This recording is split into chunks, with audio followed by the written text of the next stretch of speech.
Greetings, everybody. Welcome to Tarot Tuesday.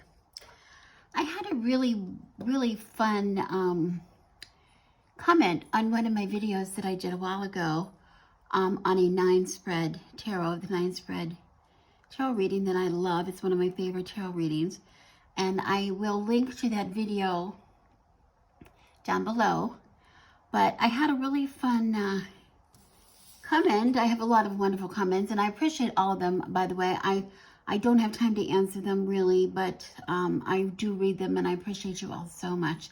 And I'm going to try to get around to some of the questions that you have in one way or another. But anyway, she commented that she always uses this spread. She says her name is, well, her channel name is Esoterismo y Realidades. Realidades. Pardon me very much. I read Spanish better than I speak it. I don't speak it at all. I believe her name is Rose. I'm not sure. Her channel is wonderful, as far as I can tell. If I spoke Spanish, I would think it more wonderful. But I have turned on, Rose, if that is your name. I want to say that I have turned on the closed captions to, if I can see the words in Spanish, I think I can understand it better. So I'm going to use it as a learning tool for Spanish. I can polish my Spanish. And because your channel looks like mine. It reminds me of mine. I don't know if it's true or not. So much, we seem to have a lot of the same interests. I see that you do a lot of the same things I do, and it really makes me excited. So I'm going to try my hardest to watch. But she had a comment, which I'm going to address here in a minute. I don't want to get out of order here, though. So that's why you see the 9 cards before me. But we'll talk about that in 1 second. I want to say that I will provide a link to the original video, which was reading the 9-card tarot spread. And I want to say, while I'm here, before we get carried on in the video, that I have some classes, tarot classes coming up again, another session of tarot this coming July and August. I've mentioned it before. There's 8-week sessions. There's 4 weeks in the beginning, and then 4 weeks in the intermediate, more advanced sessions. It's fun. We have so much fun with this, and I would love you to join me. If you can join me live, it's on Zoom on Tuesday evenings in July and August. If that's not good for you, you could. All the classes will be recorded, and you will be able to get the recording, and you will be able to get the syllabus. A lot of people say it's worth it just to get the syllabus. I don't know if that's true or not, but we really have a great time, and we're reading from the very beginning. Even people that are brand new to tarot, we're reading from the beginning. We get lots of practice, lots and lots of practice. That being said, because I have these tarot classes and do them over and over again, I know that most people, no matter what level of tarot they are reading, have an issue with reading court cards. So in that vein, I have also put a link, I will put a link below, to a workshop just specifically on court cards, reading court cards. I'm going to give you some tips and tricks. That is, again, it's going to be on Zoom. It's going to be recorded, which you can have access to the recording. There will be a handout that you can get as well with that. And that is coming up just in a few weeks. July, it's on a Sunday. I believe it's Sunday, maybe June 11th, something like that. I will leave the link. And I have also, will remind you that I have another workshop that is not tarot related, but however it is a wonderful, fun workshop that's all on making your own magical oils. And the information to that I will post below too. I don't want to go on and on about that, but I just want to make sure everybody gets the word.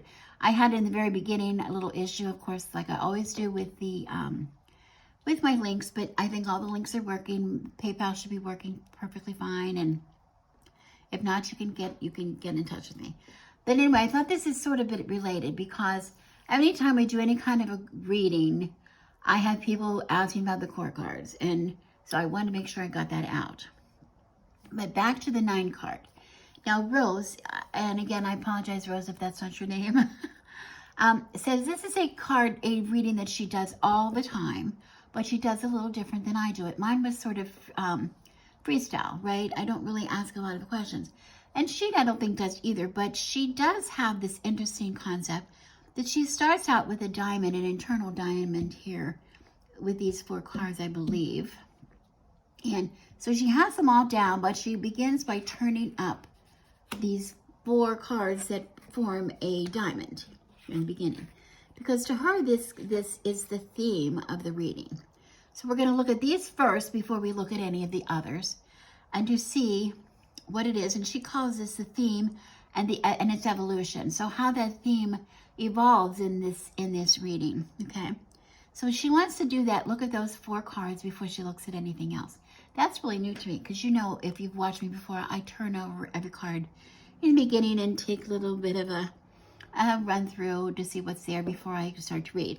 I love this idea because I have already, these are randomly, you know, I dealt this before you came, because I had to make sure I could get it centered in my monitor here, because I can't see the way my camera's set up. I can't see the camera, so I'm hoping that I'm in the right place.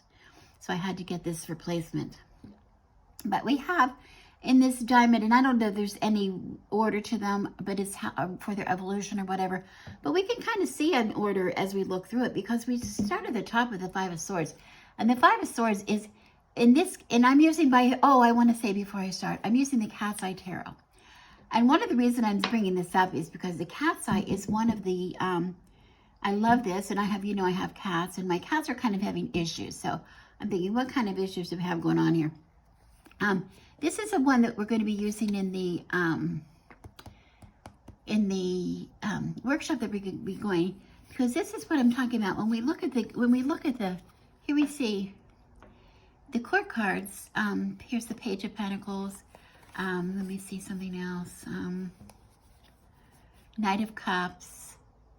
It's a little different from your ordinary illustrated minors. Queen of Wands, because we don't get a lot of hints from that Page of Cups. A lot of hints from the card, you know, help us out with the meaning. So this is kind of a lot of people don't like this kind of deck because of that. I also have another one I want to show you, one of my other favorite decks. I'm jumping around a little bit in this video. I really apologize. But here's my Wildwood Tarot, which you know is one of my favorite decks. And we look at that again. Look, here's the Queen of Stones. It's a bear. It's a bear. We'll look at, what do we see here? Here's the Queen of Bows, which is the hare. It's an animal. You know, the other ones are really beautifully illustrated, and you know, and you can really get a lot of meaning if you look at some of the symbols on the cards, etc. When we get to the court cards, Page of Bows. This is a stoat, which I don't even know what a stoat is. So that doesn't help me a lot. As you can see, that's one of the trickier ones, right? King of Stones is a wolf. I mean, we can get a little bit of sense of it, but we don't get the same effect as we do from some of the other illustrated minors. So I'm using this here today to show you. Court cards come up all the time in readings, and even though in our classes we do deal with the court cards, a workshop on just court cards is invaluable, I think, because then we're really well armed and we can treat those cards just like any other cards in the deck. I've even had people say they take the court cards out to read. They bother them so much. So we don't want to do that.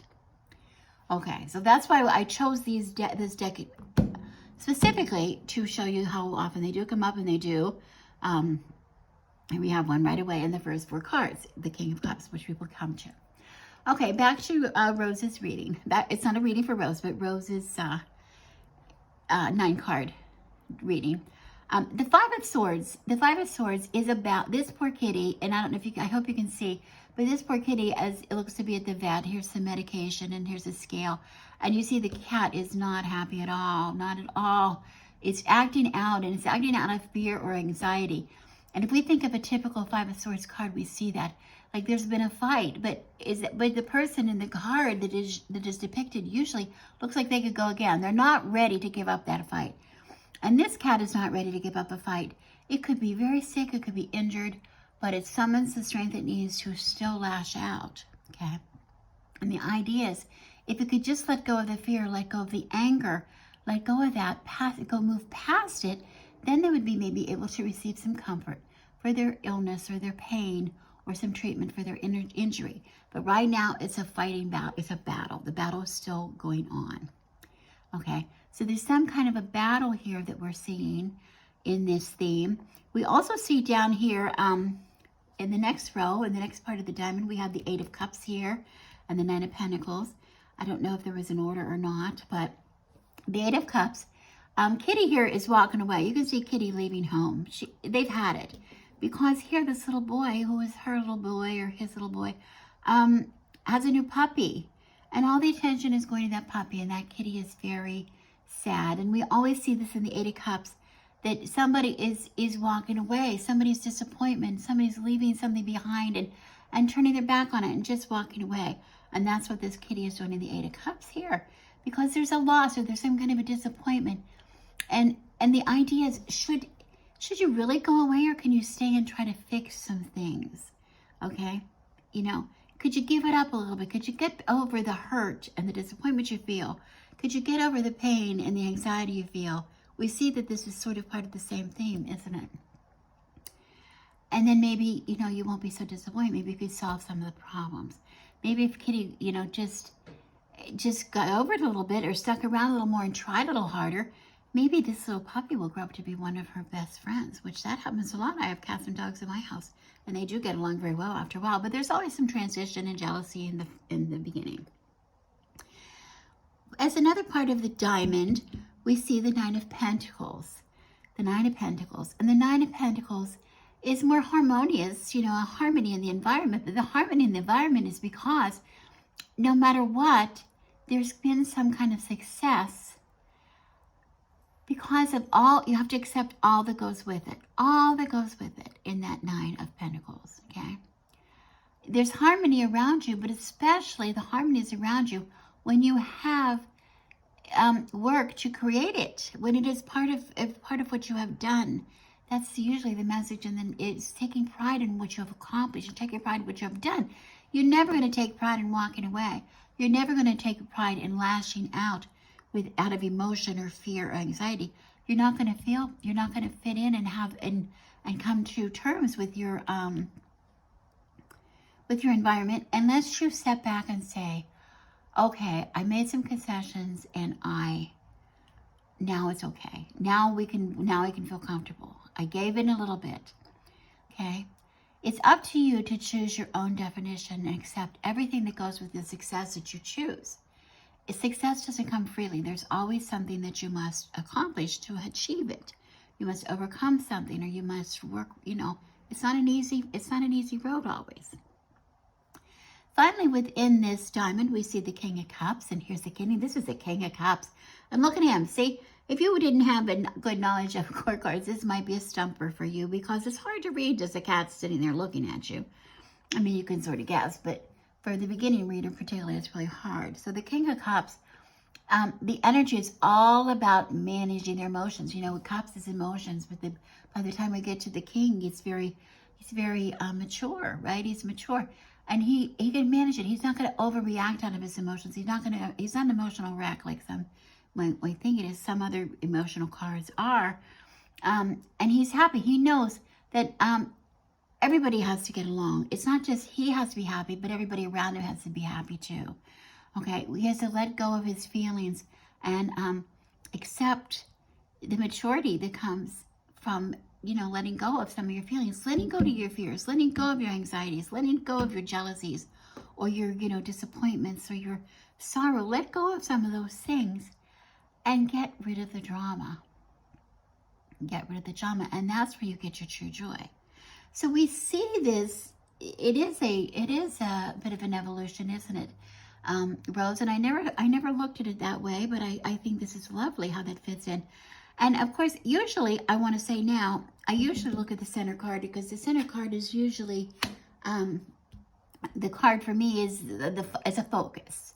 Maybe not the theme, but it's a focus. Let's say the focus of the theme or how the theme might, let's say this, I don't know what you say to this, Rose, but it's maybe like how we see the theme, how the theme plays out for us in the cards.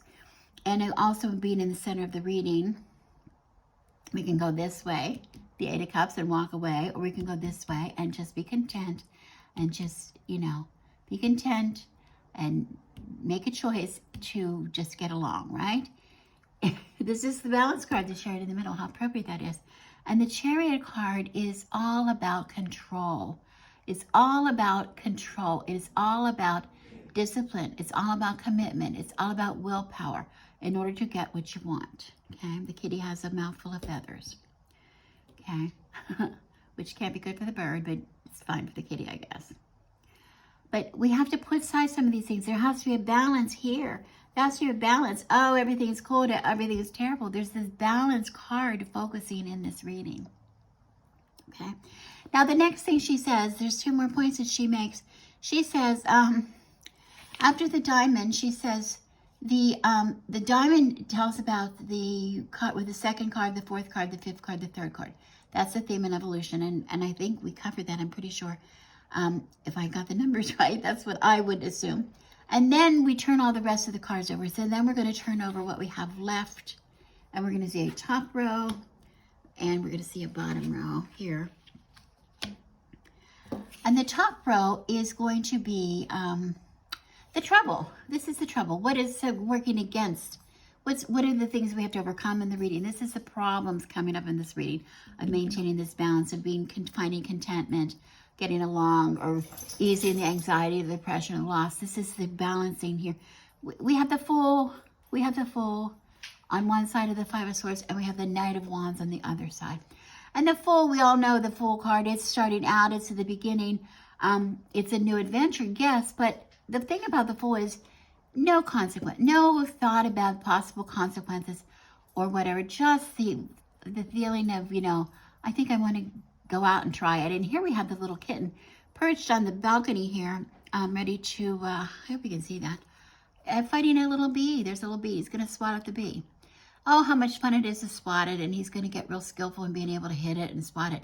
But is that the best idea, to swat at a bee? Not always. And he's going to maybe find that out. He's going to maybe find it out. He's maybe going to get stung. Okay. So the Fool reaches out without that care about the consequence at all. But swatting, because he swats out at the bee, he swats and maybe he gets stung. That's how he learns, and that's how he considers risks in the future, and that's how he's able to learn how to make decisions. So that's a really important part of it. Okay. And also the Knight of Wands here, he's also ready to venture out, and he's up a tree. And a lot of times people have this idea that when cats go up a tree, they need rescued. Well, most often the time, the cat's up the tree because the cat's wants to be up the tree. Okay. Sometimes they might be not able to get down, but usually they can figure it out. Okay. It's just that fear of maybe they're going to go up there and maybe not be able to get down, which causes them to, makes it maybe more exciting for them. I don't know. But maturity, that will come with maturity. Decide where we take a chance, where we go, and where we don't go. Maybe he goes up enough times and he does get stuck. Maybe he won't go up the tree anymore. Okay, so that's interesting that this is in the top. And here we see, of course, back to the 5 of Swords in the middle of that. That kitty there has to make a decision. If he would just give in and calm himself and get over the fear and keep that fear and the anxiety and trust that his owner that took him there and the vet that is there to help him when they're trying to soothe him and comfort him are there to try to help him and make him better. And by him fighting and spitting and hissing and struggling, that's not going to happen. He has to calm down. He's got to get him into it. And then maybe this experience will teach him it's not so bad. It's not so bad to go and ask for help sometimes. Okay. And then finally we come down here to the last 3 cards on the bottom. And Rose says the last 3 cards are, let's see, what does she say here? Which is what to do. This is the advice, what to do in the bottom. Okay. So we see that, in order to get this balance and to overcome some of these immature kind of reactions, maybe, we come down here to this, what's at the bottom, and flanking, of course, the King of Cups that we also looked at. We see the 10 of Wands, and this kitty's trying to take a snake inside the house.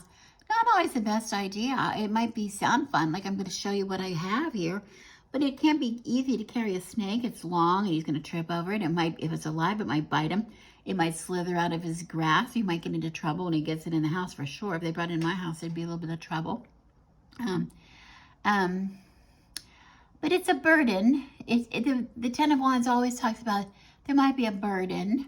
And sometimes it's hard to achieve things because of the burden.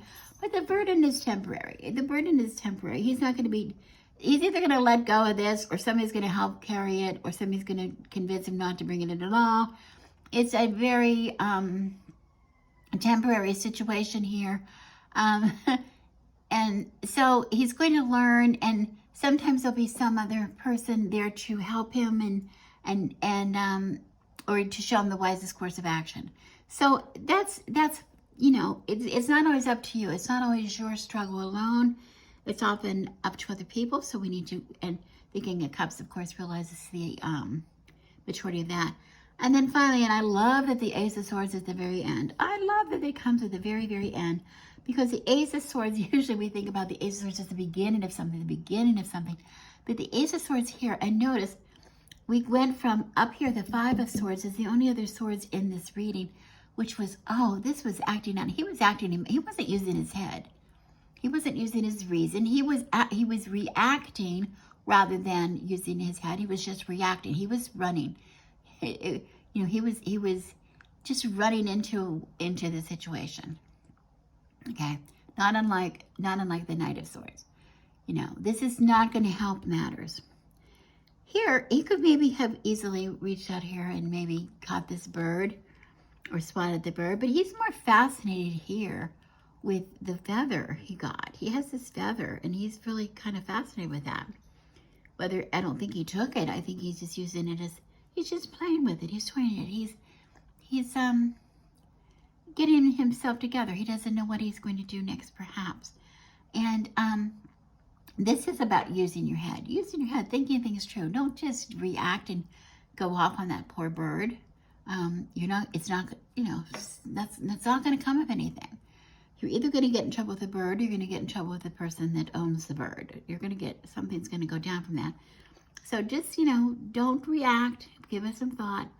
Take what you can. Take the feather, play with the feather, until you clear your mind. And then you'll have a better chance of deciding what to do next. So this isn't, I don't have time for a full reading here, but oh, I want to say, Rose, this was a fun twist on the 9-card spread. And I want to do this again. I'm going to be using this. I'm going to put this in my tarot book and use this again, the idea of the diamond. And if I did this wrong, please let me know, Rose, because I want to do it right. I'm really happy with it. And like I said to anybody, if anybody here speaks Spanish, for instance, please, you know, you need to get over to this channel. I think I'm going to say it again. Esoterismo y Realidades. I hope that's right. I hope it's right. But anyway, I'm so thankful for your comments, Rose. That was lovely. It was very lovely. Okay. And for everybody, please check out the video below. I'm going to link to my original video of the 9-card, because it's a valuable spread. Please try this. Give this one a try. If you've tried the other 9 cards, especially, this is a good twist on it. Or just do this one if you like this better. Check out my workshops, both my oils workshop that's coming up on the 3rd of June, and the workshop on court cards coming up on the 11th of June. And consider coming into our tarot classes in July and August. We have a great time. We have a really great time. And whether you can come to all of them in person or not, you can still get the recording in. And the link, once you get that link is always there, so you can listen to them anytime you need to. Okay, thank you so much for watching. I really appreciate your patience with me, trying to get my website working and my links working. And I'm always constantly trying to move cameras around and get different lights, and I hope you could see this. I really hope you do. Sooner or later, perhaps we'll have a more permanent setup here that I can just, that I know works. But until then, let me know what you think. If you do this reading, let me know what you think. And as always, I'm Rebecca, and I wish you blessings.